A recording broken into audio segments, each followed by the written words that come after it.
Se você estiver em pé aí na sua casa, você pode se assentar e nós vamos ler, estudar um pouquinho da palavra de Deus. Não é escatologia, aleluia. Pelo contrário, a gente vai falar do passado. Irmãos, Isaías, livro do profeta Isaías, capítulo de número 53, a partir do primeiro versículo.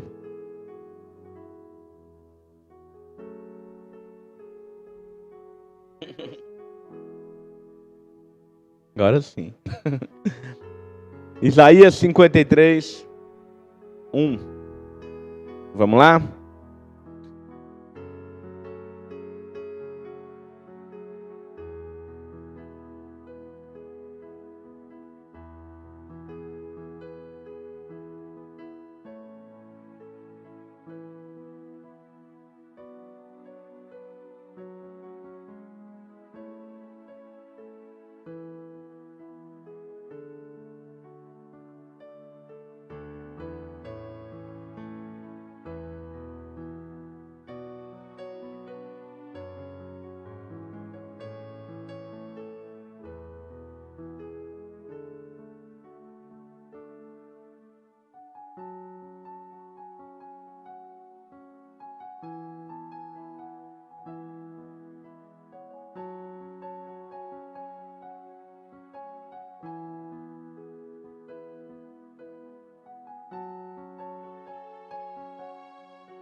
A sua morte, posto que nunca fez injustiça, nem dolo algum se achou em sua boca. Todavia, o Senhor agradou de moê-lo, fazendo-o enfermar. Quando der a sua alma como oferta pelo pecado, verá a sua posteridade e prolongará os seus dias, e a vontade do Senhor prosperará nas suas mãos. E ele, aleluia, verá o fruto do seu penoso trabalho da sua alma, e ficará satisfeito. O meu servo, o justo, com o seu conhecimento justificará a muitos, porque a iniquidade deles levará sobre si. Aleluia. Irmãos, nessa noite tão especial de sexta-feira da paixão, não tem como falar de outro assunto. Nós vamos falar dessa sexta-feira à noite. O poder que existe na cruz é o nosso tema. Irmãos, prestem atenção.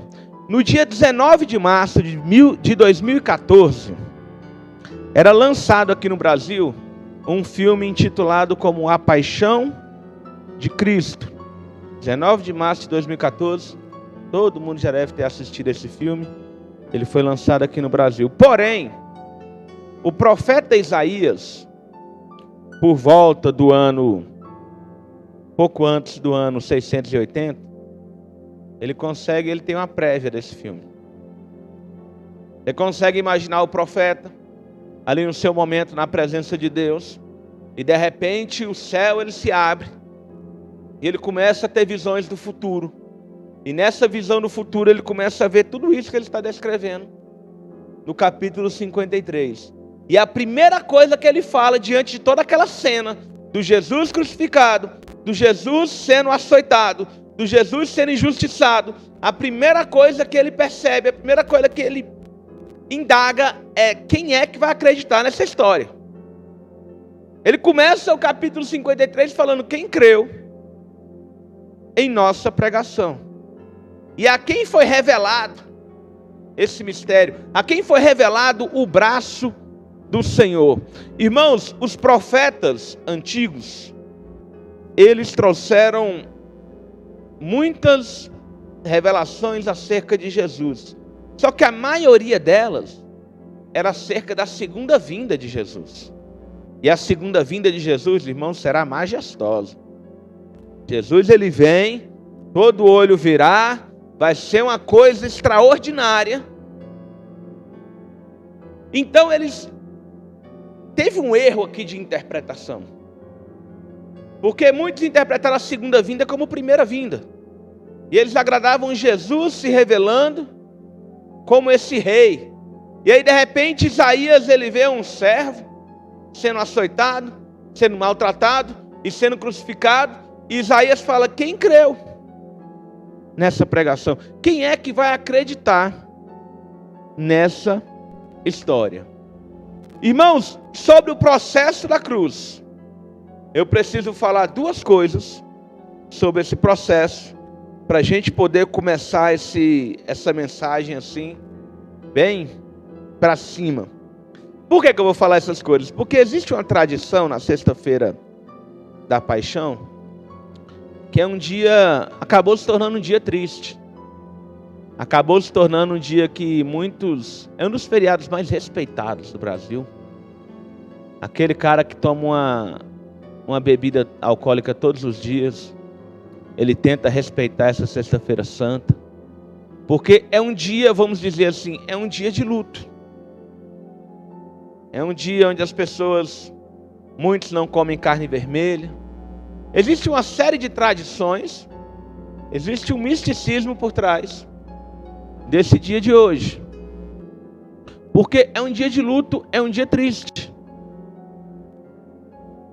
Mas eu quero te falar uma coisa, duas coisas nessa noite. Não há nenhuma tristeza na noite de hoje, irmãos. É uma noite de vitória, é uma noite de glória. E a primeira coisa que eu quero mostrar para vocês é o texto de Apocalipse. Mas não é escatologia não, irmãos. 3. Apocalipse 3, versículo de número 18. Olha que coisa tremenda, falando sobre os salvos, sobre os remidos.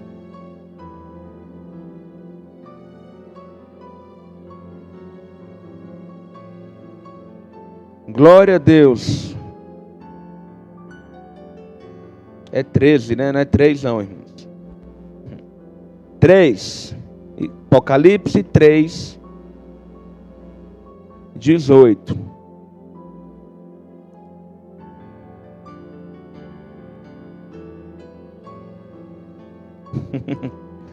Oh, Jesus. Não é também não, irmãos. Por alguma razão eu anotei o versículo errado. Mas não tem problema. Eu sei o versículo, então eu vou te falar. O texto fala assim: sobre aqueles que o nome estava escrito no livro da vida do Cordeiro. E aí João, ele fala assim: do Cordeiro que foi morto desde a fundação do mundo. Então, peraí, irmãos, aqui eu tenho que parar para analisar o seguinte fato: Deus, ele não é pego de surpresa. Deus, ele não foi pego desprevenido com o pecado do homem. Nós sabemos que Deus estabeleceu a raça humana no Éden e que o homem, ele caiu, que o homem, ele pecou. Aí às vezes a gente pensa assim: poxa, o homem pecou, então Deus, ele vai dar uma improvisada. De forma alguma, irmãos, do nosso Deus, ele nunca é pego de surpresa. Tanto é que no momento em que ele vai no Éden visitar Adão e Eva, ele já dá um prenúncio, ele já dá uma palhinha do que vai acontecer. Primeiro ele fala que a descendência da mulher pisaria na cabeça da serpente, e depois ele mata um cordeiro. Ele faz o sacrifício e ele provê vestimenta para aquele casal do cordeiro. Irmãos, te lembra alguma coisa? A morte do cordeiro trazendo provimento, provisão para nós. Então o nosso Deus, ele não é pego de surpresa de forma alguma.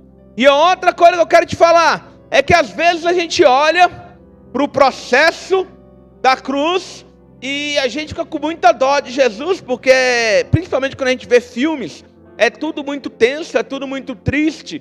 Mas eu quero te falar uma outra coisa, o pastor até falou isso pela manhã, na nossa devocional, mas eu não sei se você pescou ali na hora que ele falou. A outra coisa que eu quero te dizer é que o nosso Jesus, Ele está o tempo todo. Ele é Rei dos Reis, Ele é Senhor dos Senhores, e Ele está o tempo todo no controle da situação. Ele está no controle da situação. A palavra de Deus fala no livro de João, irmãos. Mas antes do livro de João, no livro de Mateus, no capítulo 26, é muito interessante. Porque Jesus, Ele está ali, ele saiu do Getsemane. E aí Ele está diante das pessoas e chega Judas com os guardas. E aí Jesus, Ele fala assim: vocês a quem buscais? E eles falam: buscamos a Jesus, o Nazareno. E aí Jesus fala: sou eu. Irmãos, no momento que Jesus ele fala sou eu, ele fala com tamanha unção, ele fala com tamanha autoridade, ele fala com tamanha graça, que os caras caem por terra na mesma hora. Eu acho que Jesus ele olha assim e fala: acho que eu peguei um pouco pesado, eu usei muita divindade nessa minha fala. Então Jesus ele pergunta de novo. É como se falasse assim: pessoal, foi mal aí, né? Vamos voltar. Porque Ele está no controle da situação. E Ele fala: quem buscais? Jesus, aí Ele fala de uma forma mais mansa. Ele fala: não, já falei aqui, ó. E aí os guardas vão prendê-lo. No momento que os guardas vão prendê-lo, a gente vai ler o texto. Está lá em Mateus 26, versículo de número 53. Vamos ler, que é importante você ler. Eu gosto às vezes de citar os textos, mas vamos ler que é melhor. Mateus 26, versículo de número 53. No momento que os guardas vão prender Jesus, Pedro ele saca uma espada, corta a orelha de um guarda. Jesus o repreende, fala que não precisa disso. E no versículo 53 ele fala algo tremendo, irmãos. Ele fala: acaso pensas que não posso rogar a meu Pai, e Ele me mandaria nesse momento mais de 12 legiões de anjos? Em outras palavras, ele está falando assim com Pedro: Pedro, você acha que eu não quero que isso aconteça? Pedro, você não acha que é eu que estou comandando esse teatro todo aí desse pessoal? Se eu quisesse, no assovio, vinha anjo aqui guerreando. Irmãos, quando a gente lê no livro de 2 Crônicas, é assustador o que um anjo faz, o estrago que um anjo faz. Que Davi ele tem que comprar um terreno, ele tem que oferecer um sacrifício, porque a matança está grande em Israel. E aí de repente Jesus ele fala: olha, era só eu rogar, 12 legiões viriam. Então Pedro, segura a onda. Eu não preciso, Pedro, que você me defenda, porque eu estou no controle da situação. Irmão, mas o que eu mais gosto, quando eu penso em Jesus no controle da situação, o que eu mais gosto é o diálogo de Jesus com Pilatos. Irmãos, chega a ser divertido. Jesus está perante Pilatos. É João 10. João 10 não, João 18. Ele está perante Pilatos. E aí o Pilatos,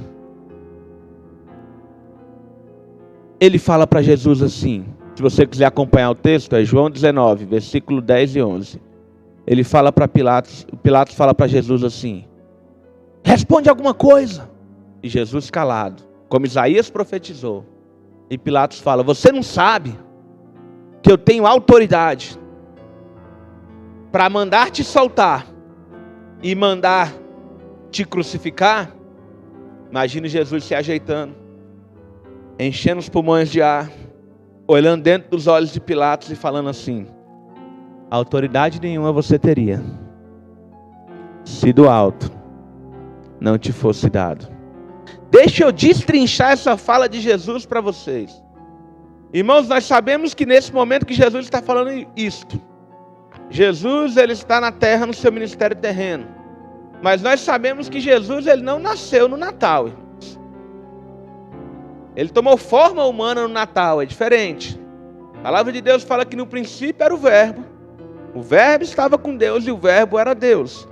Todas as coisas foram feitas por Ele, e sem Ele nada do que foi feito se fez. Então Jesus, ele é de eternidade a eternidade. Então Jesus, Jesus viu Pilatos nascendo, irmãos. Lá do seu alto e sublime trono, ele viu Pilatos nascendo. Em outras palavras, eu nem sei se Pilatos entendeu isso aqui, provavelmente não. Mas o que Jesus está dizendo para ele é: você não teria nenhuma autoridade, Pilatos, se eu não tivesse te dado essa autoridade. Você não estaria no poder se eu não quisesse que você estivesse no poder. Você não seria governador se eu não tivesse colocado você como governador. Porque Romanos 13 diz que não existe autoridade que não foi ordenada por Deus. E toda autoridade que existe foi estabelecida por Ele. Então o que Jesus está dizendo é: autoridade nenhuma você teria se essa não fosse a minha vontade, Pilatos. Tanto é, irmãos, que qual era o plano de Jesus? Jesus, ele queria ir para aquela cruz. E a palavra de Deus diz que desde que Jesus falou isso, Pilatos ficou com medo. E ele começou a buscar ocasiões para soltar Jesus. Só que Jesus, ele não queria ser solto. Jesus, ele queria ir para aquela cruz. E quem manda, quem está no controle da situação, quem estava escrevendo todo o script da história, não era Pilatos, não era Satanás, não eram os judeus, não eram os religiosos, não eram os romanos, mas era o nosso Senhor Jesus. Aí da sua cara, você pode dar um glória a Deus. Era Ele quem estava escrevendo tudo. Ele é o autor da vida, irmãos. Ele sempre esteve no controle da situação. E por estar no controle da situação, Deus Pai, Jesus e o Espírito Santo, eles sabiam de uma coisa a respeito da cruz. Irmãos, a cruz, ela foi a única solução possível de Deus para com a humanidade. Você pode olhar para Jesus no Getsêmani: Pai, se possível, se tiver como, se existir outra alternativa, afasta de mim esse cálice. E aí Jesus, naquela oração, imagina o Pai falando com ele: você sabe que não é possível. E aí ele se levanta e ele fala: porém não seja como eu quero, porém não seja a minha vontade, mas seja a tua vontade. Irmão, Jesus, ele chega no seu momento humano, ele chega naquele momento de oração no Getsêmani, é um momento de agonia muito grande.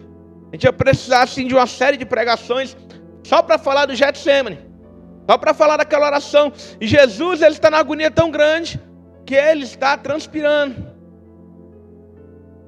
sangue. Porque Jesus, ele começa a ver na frente. E ele começa a visualizar o seu próprio sofrimento, a sua própria agonia. Só que Jesus, ele começa a ver mais na frente ainda. E quando ele vê mais na frente ainda, irmãos, eu vou te falar o que ele vê. Ele vê você. Ele me vê. Ele vê os meninos louvando aqui no altar. E aí ele se levanta cheio de energia e fala: porém, não seja como eu quero, mas como tu queres. Pastor, como é que você sabe disso? Eu te provo, irmãos. Primeiro em João 10 ele fala assim: Pai, eu tenho muitas ovelhas que não são desse aprisco. Eu tenho outras ovelhas aí, Pai. E em João 17, irmão, João 17 me deixa arrepiado, porque Jesus, ele está orando pelos discípulos, e Jesus está orando: Senhor, eu guardei, eu cuidei, que o Senhor guarda com a sua verdade, tua palavra é a verdade, santifica-os. E Jesus está orando pelos discípulos, aí de repente, Jesus, ele tem uma visão assim aberta do futuro, e ele olha para os céus e fala assim: Pai, eu não peço somente por eles, mas eu peço também por todos aqueles que hão de crer em Ti, através da Tua palavra. Eu imagino Jesus olhando para você no seu quarto, chorando e se entregando a Ele, e falando dos seus pecados e o adorando, irmãos. Então quando Jesus ele olha para esse futuro, ele vence Getsemane, ele vence medo, ele vence natureza humana, ele vence tudo aquilo que podia impedi-lo, o diabo tentando desencorajá-lo, ele consegue vencer todas as coisas, e ele sabia que a cruz era a única solução possível. Por algumas razões, irmãos.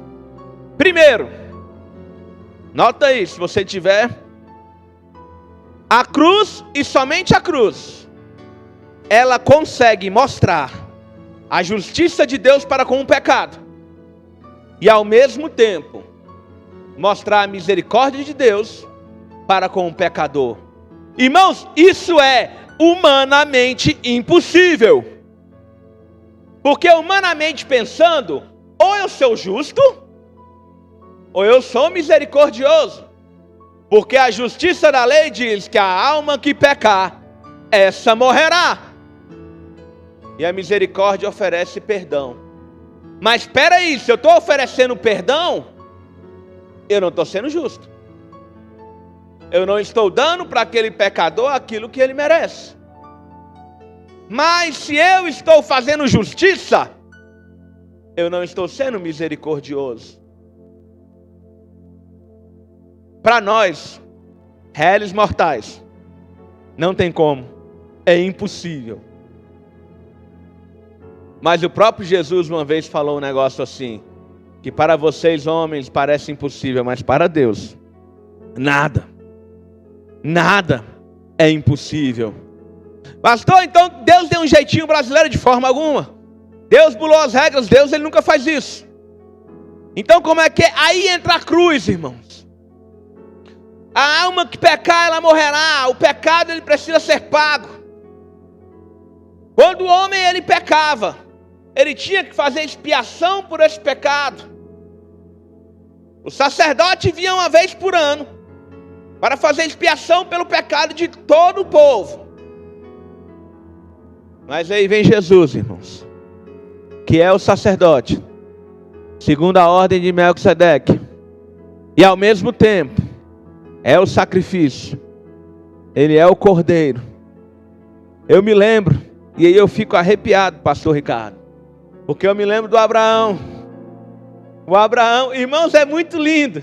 O Abraão, ele está com Isaac. Isaac é um homem, irmãos, forte. Abraão é um velho, e tem mais de 100 anos. E aí eles chegam no alto daquele monte. E aí o Isaac, ele olha para Abraão e fala: pai, com todo respeito, aqui está a lenha, aqui está o altar, mas onde é que está o sacrifício? E aí Abraão fala: Deus, ele proverá para si o sacrifício. E aí daqui a pouco Isaac, ele entende que ele é o sacrifício. Irmãos, Isaac poderia dar uma chave de braço no velho e sacrificar o velho, mas Isaac ele não quer fazer isso. É Romanos 12, sacrifício vivo, santo e agradável ao nosso Deus. Isaac está fazendo uma tipologia de Cristo, e ao mesmo tempo Abraão, e eu nem sei se Abraão sabia disso, porque Pedro fala que a palavra de Deus não foi escrita para eles naquela época, mas para gerações que viriam depois.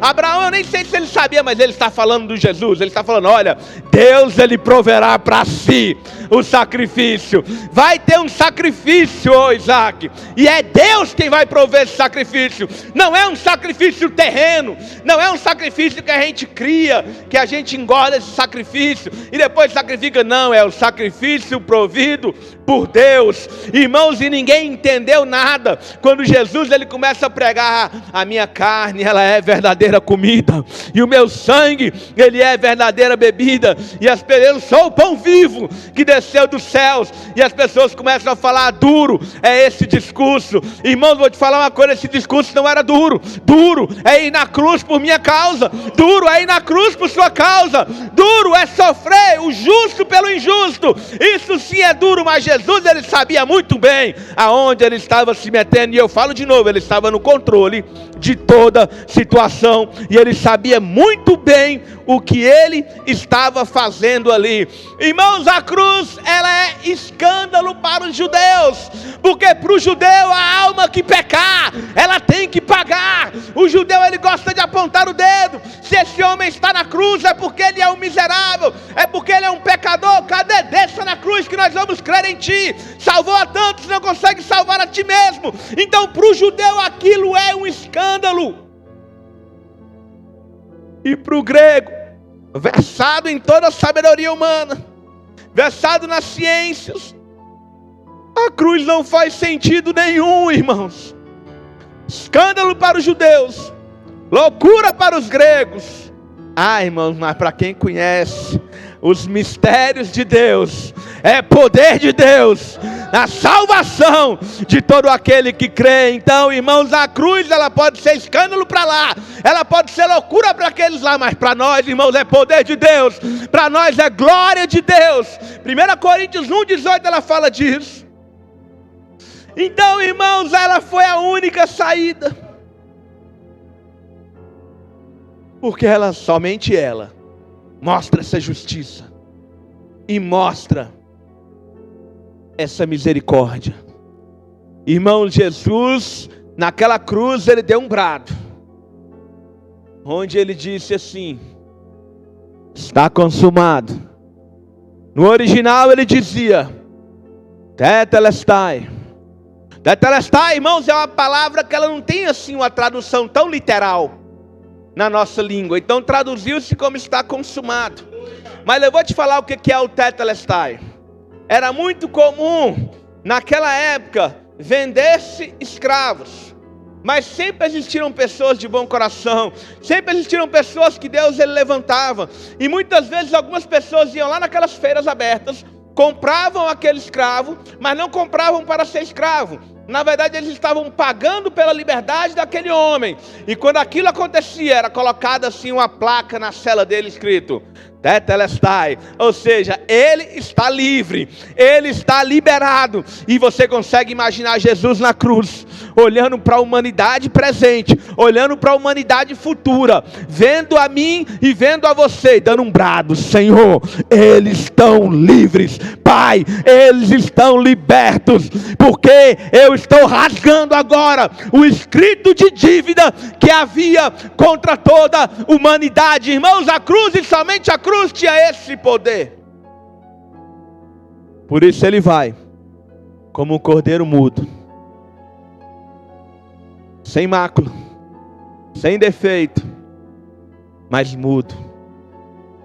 Jesus, ele podia se defender, Jesus, ele podia tomar uma atitude, mas ele escolheu os cravos, ele escolheu a cruz, ele escolheu a coroa de espinho.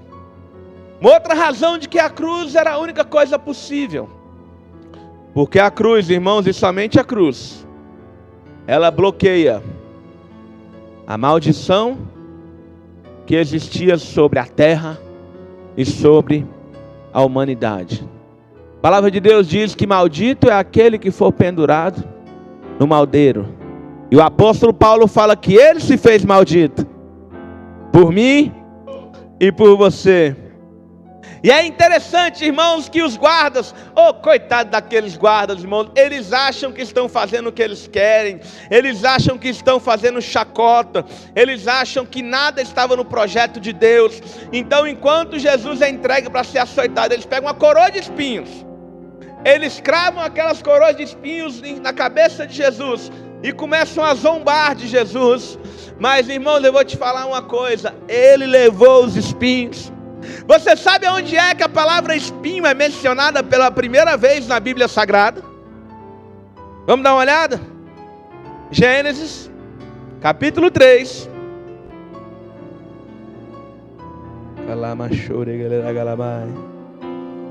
Gênesis 3, 18. Ao final dessa mensagem, irmãos, eu não sei o que você vai fazer na sua casa. Sinceramente, eu não sei. Mas nós aqui, nós vamos adorar a Deus. Gênesis 3. O homem caiu Deus, ele está trazendo as consequências do pecado para o homem. Traz a consequência do pecado para a mulher. Traz a consequência do pecado até para a serpente. Traz a consequência para o homem. Homem, você vai ter que trabalhar agora, cara. E traz a consequência do pecado para a terra.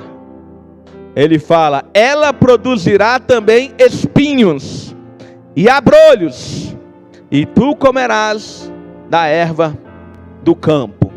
Espinho surge na terra. Não tinha espinho, irmãos, no Éden. Nem na roseira tinha espinhos, lá no Éden. Espinho surge na história do planeta Terra, como consequência imediata do pecado. E aí o Isaías olhou assim e falou: e ele levou sobre si os nossos pecados. Ele levou sobre si. Então aqueles espinhos que estavam sendo encravados na cabeça de Jesus fazem parte. Jesus quebrando a maldição sobre a terra. Irmão, Jesus, no momento que Jesus ele expira, Jesus ele dá uma palhinha. Não é tudo, mas Jesus ele dá uma palhinha de que ele está desfazendo tudo que o pecado fez. O pecado trouxe morte. No momento que Jesus expira, irmãos, um monte de gente começa a ressuscitar do nada. E famílias ficam assustadas porque fizeram o enterro do cidadão, e daqui a pouco ele bate na porta e está pedindo para entrar, e está com fome, querendo jantar. O pecado também trouxe para a humanidade doenças, pragas.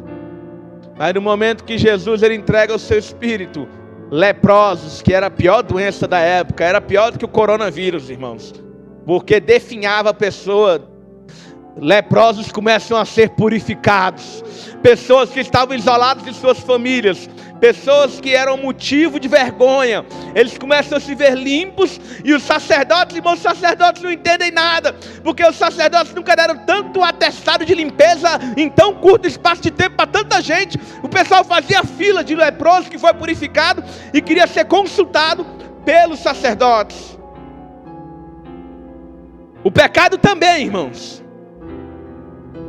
ele bloqueou o nosso acesso a Deus. Você sabe por que existem tantas religiões no planeta? É uma tentativa desesperada do homem chegar até Deus. Então o homem começou a dar seu jeito. Mas o homem ele não consegue chegar até Deus, irmãos. O homem é pecador demais. Paulo ele fala em Romanos 1, não há um justo sequer. Não há quem faça o bem. Em Isaías 59 fala que o nosso pecado causa divisão entre nós e o nosso Deus. Então o homem ele vai tentando no decorrer da história da humanidade se achegar até Deus, mas ele não consegue. Já que o homem não chega até Deus, Deus ele falou: eu vou lá então. Eles não conseguem vir até nós, então eu vou lá. E o verbo se fez carne e habitou entre nós, cheio de graça, cheio de verdade. Irmãos, então o pecado ele trouxe essa separação, e aí é tremendo. Então, primeiro, presta atenção, o pecado trouxe morte. Quando Jesus ele morre, as pessoas ressuscitam. O pecado trouxe enfermidade. Quando Jesus ele morre, os leprosos são purificados. O pecado trouxe separação entre a humanidade e Deus. No momento que Jesus morre, o véu do templo é rasgado e o acesso está liberado para a presença de Deus novamente, irmãos. Dá um glória aí, irmão, na tua casa, pelo amor de Deus. Hoje é dia de festa, irmãos. Ele escreveu todo o script. Está tudo acontecendo conforme a sua vontade. A palavra de Deus fala no texto de Isaías que nós lemos, que ele foi traspassado, ele foi traspassado. Eu fui pesquisar o termo original, e o termo original é shalal, que tem como significado literal. Não é que ele foi traspassado, que atravessaram ele com alguma coisa. Ele foi, irmãos, contaminado. Ele foi desonrado. Ele foi profanado por minha causa e por sua causa. E é por essa razão que em determinado momento, lá na cruz, Jesus, irmão, Jesus ele tinha uma comunhão com o Pai que era um negócio fora do normal. Mas de repente a presença do Pai some. A presença do Pai some. Porque naquele momento ele estava cheio dos nossos pecados. E Deus, ele não habita onde tem pecado. Naquele momento o templo Jesus estava sendo profanado, estava sendo contaminado, a honra estava sendo tirada. E ele deixa de sentir a presença de Deus e ele dá um brado desesperado, onde ele dizia: Deus meu, por que me desamparaste? Irmãos, não é tempo da gente achar que a cruz é pouca coisa, ou que é algo corriqueiro, que todo ano a gente para falar um pouco sobre a cruz. Esse dia mudou a história da humanidade. Esse dia mudou a minha vida. Pode mudar a sua. A palavra de Deus fala que Ele também levou sobre si as nossas dores. Irmãos, esse termo dores lá, Isaías está se referindo a dores físicas e também dores emocionais. Sabe por que a gente ora por um enfermo na igreja e o enfermo é curado, irmãos? Porque ele já levou sobre si as nossas dores. Sabe por que está um irmão com depressão, você ora e ele se sente melhor? Porque ele já levou sobre si as nossas dores emocionais também. Irmão, se Jesus ele não tivesse levado, não haveria cura sobrenatural na terra. Mas Ele já fez o trabalho pesado. Ele já levou. Então, irmãos, a cruz ela é a única solução. Primeiro, porque somente na cruz misericórdia e justiça convivem juntos. Segundo, que somente a cruz ela bloqueia o pecado, a maldição que havia sobre nós. Terceiro, somente, irmãos, a cruz era a pior morte que existia.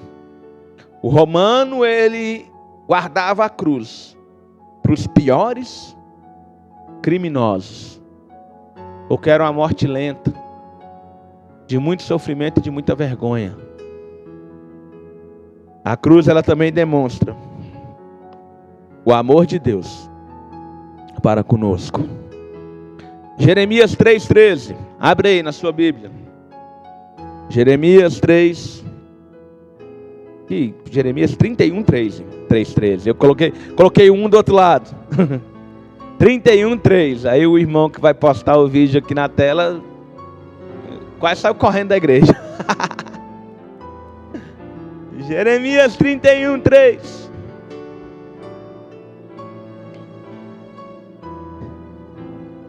Faz o seguinte, acha aí o texto, lê o texto. E aí se expressa aí na sua casa. Olha que tremendo. De longe, se me deixou ver o Senhor dizendo, é o Senhor dizendo, irmãos, com amor eterno te amei. Por isso com benignidade te atraí. João 3,16. Porque Deus ele amou o mundo de tal maneira que enviou seu Filho unigênito para que todo aquele que nele crê não pereça, mas tenha a vida eterna. Então a cruz denota amor. A cruz ela mostra para nós como que nós somos amados por Deus, como que nós somos queridos por Deus. E sabe o que me impacta, irmãos, nesse amor? Duas coisas. Vamos aqui, deixa eu pisar no freio. Vamos ler os textos. 1 Pedro. 1 Pedro capítulo 3.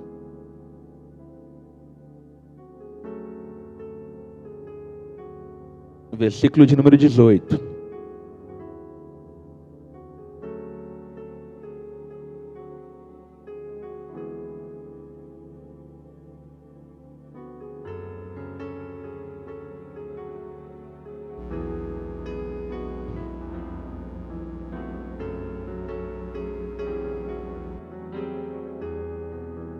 Aleluia. 1 Pedro 3,18 vai falar assim: pois também Cristo morreu uma única vez pelos pecados. Mas é agora, irmãos, ó. O justo pelos injustos, para conduzir-vos a Deus, morto sim na carne, mas vivificado no Espírito. Irmãos, nós não merecemos esse amor.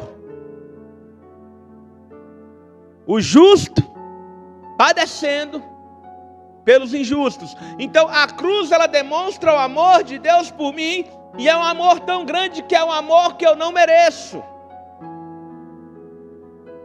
É por isso que a salvação, irmãos, ela é pela graça. Ela nunca vai ser de graça, porque um preço altíssimo foi pago. Mas ela é pela graça, porque eu não mereço essa salvação. Mas Jesus, o nosso super-herói, ele se colocou entre nós e Deus e falou: deixa comigo. O justo pelos injustos. Então, irmão, deixa eu te falar uma coisa que de repente eu preciso refletir nisso na noite como de hoje. Às vezes o servo de Deus, ele faz uma oraçãozinha ali de 1 hora e lê uns 3 capítulos da Bíblia, e ele já se acha o subquerubim. Vou te falar uma coisa triste. Não merecemos. Pastor, mas eu... Não merecemos. Não adianta querer mostrar o currículo para Deus. Isaías fala que as nossas boas obras diante de Deus não passam de trapo de imundícia. Então nós não merecemos. Nós temos que olhar para Jesus, e nós temos que olhar de repente para a cruz com a outra ótica e falar: Deus, muito obrigado, porque eu nem sabia que eu estava indo para o inferno. E aí vem o Senhor e faz tudo isso, mesmo sem eu merecer. Mas Deus prova o seu próprio amor para conosco, pelo fato de Cristo ter morrido por nós, quando ainda éramos pecadores. Então, irmãos, esse amor é um amor que nós não merecemos. E tem um outro ponto nesse amor, que esse outro ponto, eu acho que ele pega mais. Vamos voltar um pouquinho, 2 Coríntios.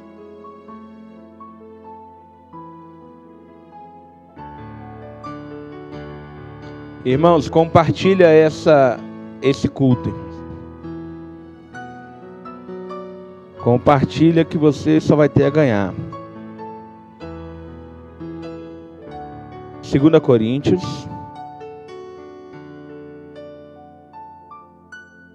Cinco.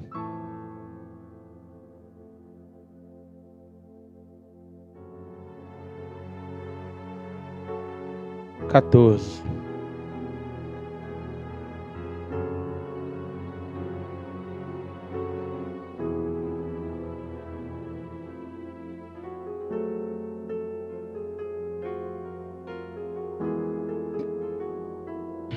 Diz assim: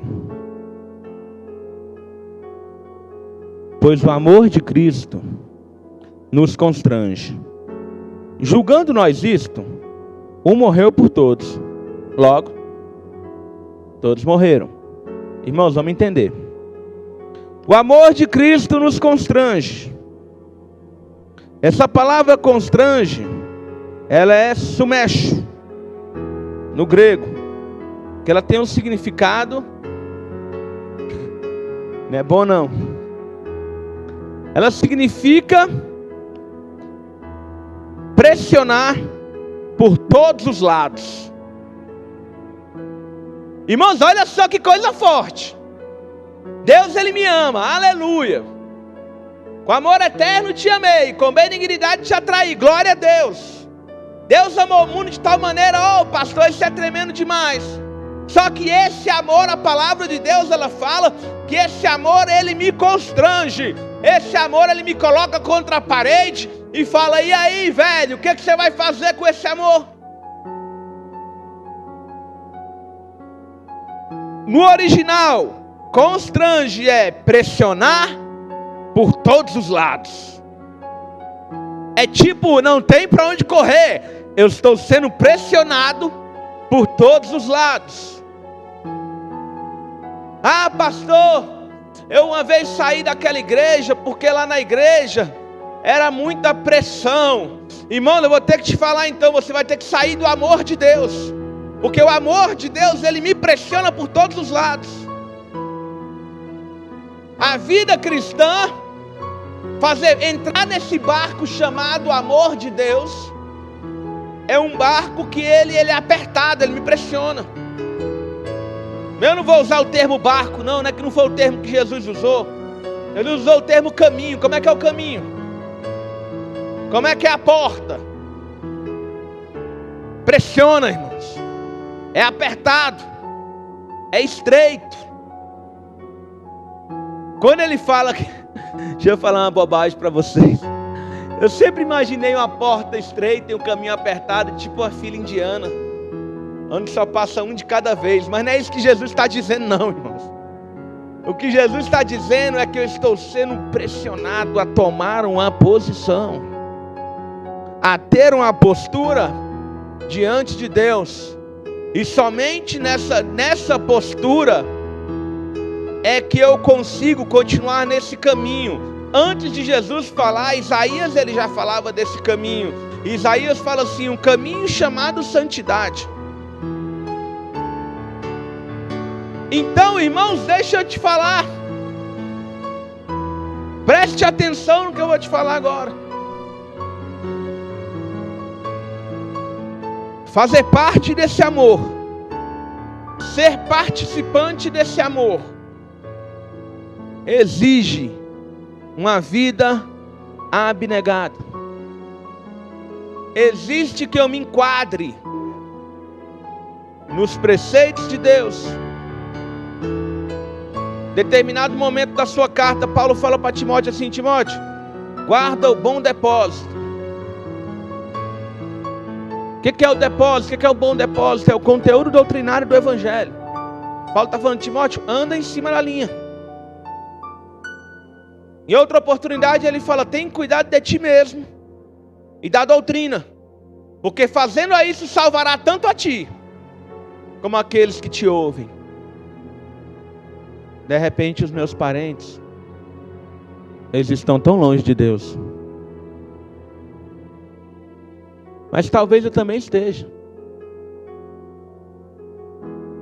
Porque quando eu cuido da doutrina, eu salvo tanto a mim, como aqueles que vão me ouvir. Paulo está falando aquilo para um homem que seria um grande líder dentro da igreja. Nós precisamos, irmãos, aceitar esse constrangimento, aceitar essa pressão. E sim, vida cristã é pressão. Vida cristã não é fazer o que eu quero, na hora que eu quero, do jeito que eu quero. O livro de Romanos fala, porque dele, por ele, para ele, são todas as coisas. Em Coríntios, quer comais, quer bebais, quer façais qualquer outra coisa, fazeis para a glória de Deus. Então, a noite de sexta-feira da paixão, eu quero te convidar, irmãos, a não olhar para essa paixão como uma paixão mundana de um filme hollywoodiano, onde Deus ele parece mais com um vô babão. Nada contra quem é avô, mas quem é avô costuma ser babão, onde o menino sobe na cabeça, rabisca a parede. E aquele vô babão, não é todo vô que é babão não, irmãos, mas aquele que acha tudo bonito. Eu quero te falar uma coisa, Deus ele não é um vô babão.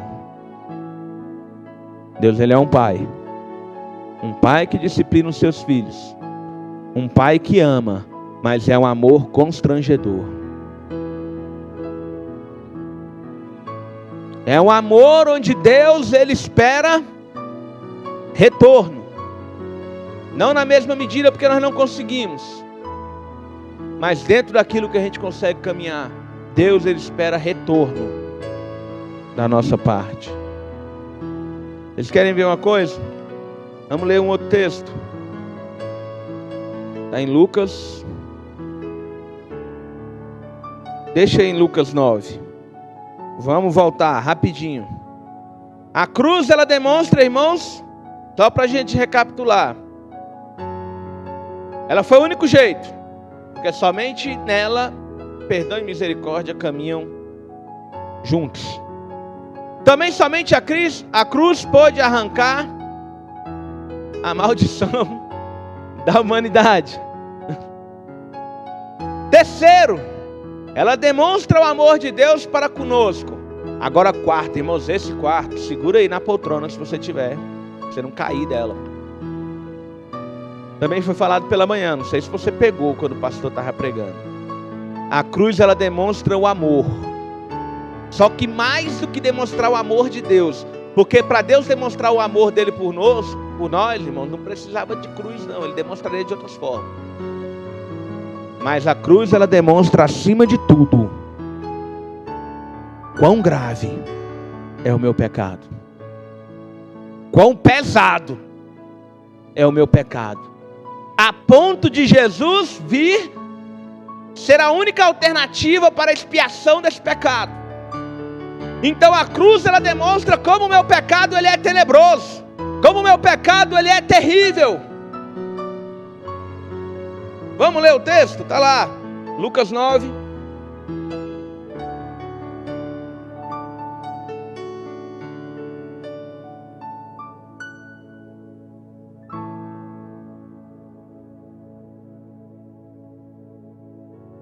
Oh Deus, versículo de número 23.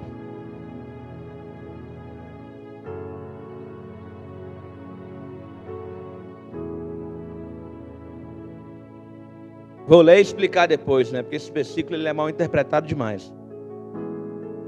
Dizia a todos: se alguém quer vir após mim, a si mesmo se negue,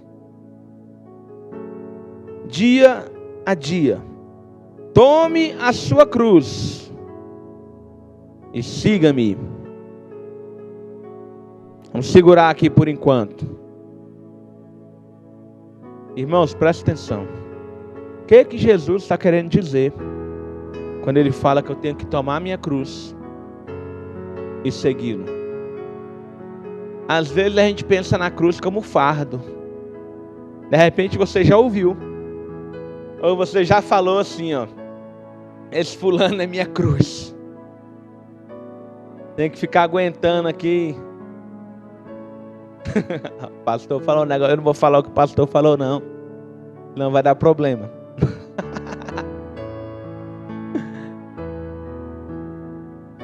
Esse meu filho, melhor falar assim, esse meu filho é minha cruz. Esse fulano, quem é líder dentro da igreja, né? Aí olha para aquele liderado que dá vontade de entregar, fala: é minha cruz. Irmãos, cruz não é isso não. Tem nada disso. Jesus, ele fala: quem quiser segui-lo, tome a sua cruz. Vamos pensar, Jesus, ele tomou a cruz. Jesus pegou a cruz dele. Jesus carregou a cruz dele. E aquela cruz, irmãos, que Jesus pergunta para vocês, ele estava carregando aquela cruz para quê? Jesus, ele precisava colocar os exercícios em dia por causa da quarentena. Por que ele estava carregando aquela cruz? Aquela cruz que Jesus estava carregando, primeiro, ele estava carregando ela para onde? E segundo, ela ia servir para quê?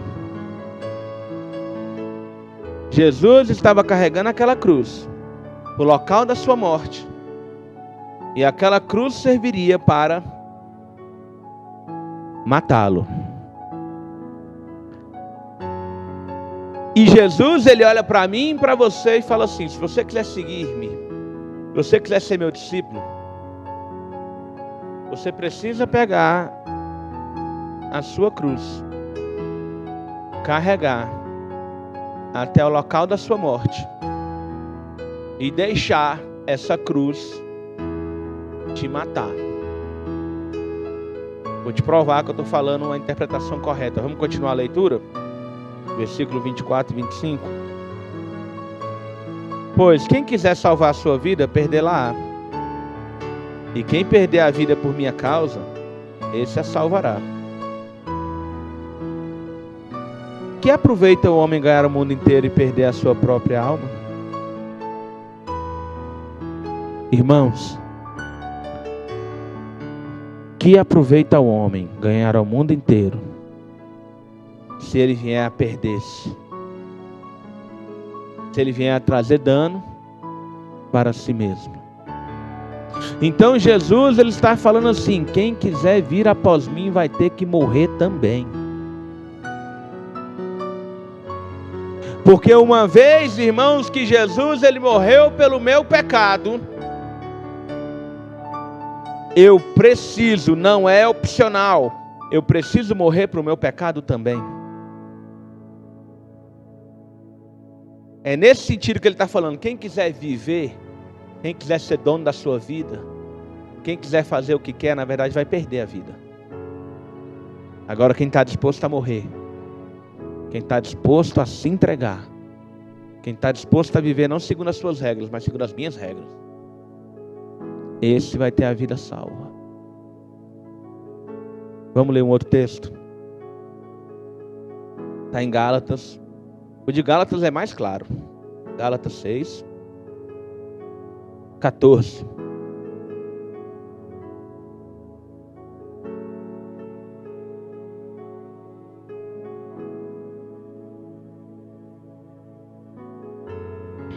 Apóstolo Paulo falando: mas longe esteja de mim gloriar-me, senão na cruz do nosso Senhor Jesus. Olha só, irmãos, pelo qual o mundo está crucificado para mim, e eu para o mundo.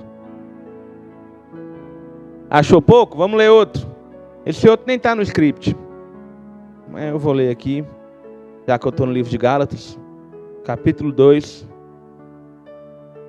versículo 19.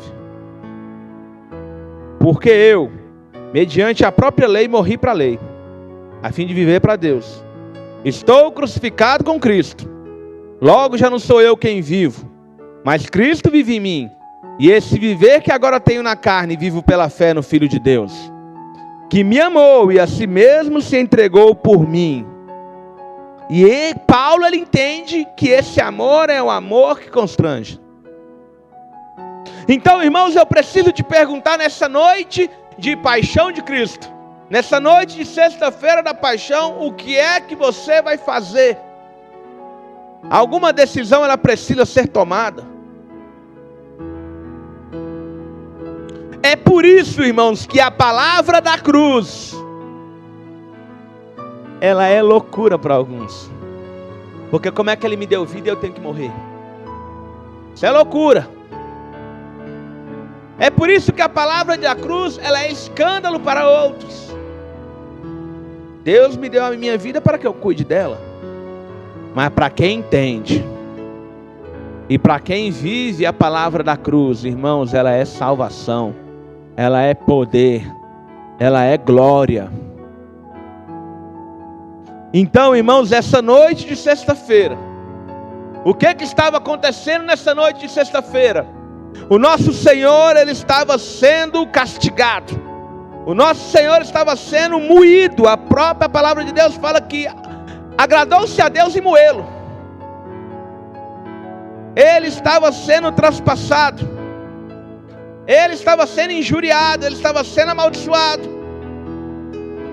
Ele estava se fazendo maldito. Ele estava se deixando contaminar. A honra de Jesus, a honra do Rei dos Reis e do Senhor dos Senhores estava sendo tirada naquela cruz, mas ele planejou tudo aquilo e ele aceitou tudo aquilo, porque ele sabia duas coisas. Primeiro, ele sabia o resultado que a cruz traria, e segundo, ele sabia que o mundo não ia acabar naquela sexta-feira. Irmãos, ele sabia que o domingo ele era chegado, e no terceiro dia a morte não ia entender nada. Ó morte, onde está a sua vitória? Ó morte, onde está o seu aguilhão? A morte não ia entender nada, porque o nosso Senhor, ele iria ressuscitar. Ele fala lá em João 10, que por isso o Pai me ama, porque eu dou a minha vida pelas minhas ovelhas. Eu tenho autoridade para dar a minha vida, e também tenho autoridade para pegar de volta. Só faltou ele falar, porque eu sou o autor da vida. Aleluia! Irmãos, feche os seus olhos aí na sua casa. Eu vou chamar aqui os tangedores e cantores, e nós vamos adorar o Senhor.